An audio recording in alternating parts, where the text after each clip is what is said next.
ముందుగా ఒక డిస్క్లైమర్. ఈ విషయాన్ని అందరూ అంగీకరించాలని లేదు. అందరూ నమ్మాలని లేదు. ఎవ దేవుణ్ణి నమ్మనటువంటి వాళ్ళు, గ్రహాల్ని గ్రహాలుగానే చూసేటటువంటి వాళ్ళు, గ్రహస్థితులకి సంబంధించినటువంటిది శాస్త్రీయంగా చూడాలి తప్పించి శాస్త్ర ప్రకారం చూడకూడదు అనుకునేటటువంటి వాళ్ళు అంగీకరించాల్సిన అవసరమే లేదు. వాళ్ళ అభిప్రాయం, వాళ్ళ ఉద్దేశాన్ని నేను విభేదించను, తప్పు పట్టను. అది సమాజంలోకి తీసుకెళ్లాలనుకునే ఉద్దేశాన్ని కూడా సమర్థిస్తాను.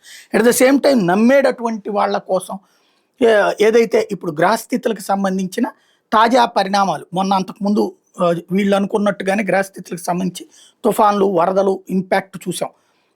ప్రపంచంలో ఎట్లాంటి సంక్షోభిత స్థితులు వీళ్ళు ఊహించారు ముందుగా, అది నడవటము చూసాం. వీళ్ళు చెప్పిన దాంట్లో నిజమైన వాటిని నమ్ముతున్నాం, నిజం కాని వాటిని వదిలేస్తున్నాం.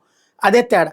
అట్ ద సేమ్ టైం చంద్రుడు శని కలయిక మూలంగా మనుషుల మీద ప్రభావం ఉంటుందని, రాబోయే 15 రోజుల్లో సమస్యలు మరిన్ని వస్తాయని చెప్తున్నారు. ఏదైతే ఇప్పుడు లడాఖ్లో జరుగుతున్నటువంటి పరిణామాలు, ఉత్తరాఖండ్లో జరుగుతున్నటువంటి పరిణామాలు, వీటి వెనకాల ఉన్నది ఆ తరహా వ్యవహారమే అన్నటువంటి విషయాన్ని చెప్పుకొస్తున్నారు. ఓవరాల్గా అయితే కొన్ని రోజులు 10-15 రోజుల పాటు ఇబ్బందులు తప్పవు అన్నటువంటిది అంచనా వేస్తున్నారు.